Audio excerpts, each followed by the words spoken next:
Normal resident हम उस person को बोलेंगे जो हमारे देश में ऑर्डिनरी रिजाइड कर रहा हो।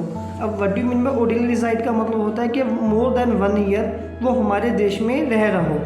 जिस देश का आप उसको रेजिडेंट बोलना चाहते हो, पहली कंडीशन ये है कि वो उस देश में 1 साल से ज़्यादा से रह रहा हो, फॉर एग्जाम्पल इंडिया में।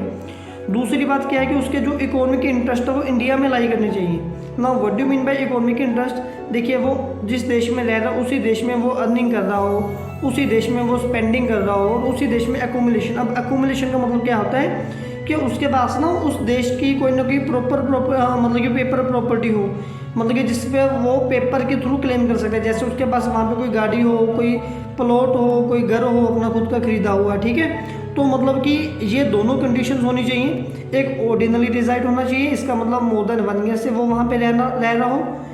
फिर उसके इकोनॉमिक इंटरेस्ट लाई करनी चाहिए, मतलब कि वो उसी देश में अर्निंग कर रहा हो, उसी देश में स्पेंडिंग कर रहा हो, और उसी देश में उसके पास कोई ना कोई मतलब कि पेपर जो है ना क्लेम करने वाले कुछ ना कुछ ऐसा जरूर सही हो। जैसे कि उसका खुद का घर हो, उसकी खुद की गाड़ी हो, जो पेपर के थ्रू वो बता सके कि वो इस मतलब कि देश में या शहर में काफ़ी टाइम से रह रहा है।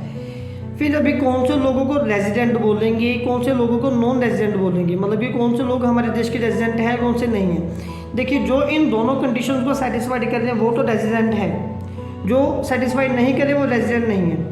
कभी कभार हम लोग हमारे सिटीजनशिप और नॉर्मल दोनों रेजिडेंट को दोनों को सेम समझ लेते हैं। देखिए सिटीजनशिप और नॉन रेजिडेंट में थोड़ा सा डिफरेंस है। सिटीजन आप उस देश के होते हो जिस देश में आप बर्थ ले रहे हो, तो सिटीजनशिप को चेंज नहीं किया जा सकता।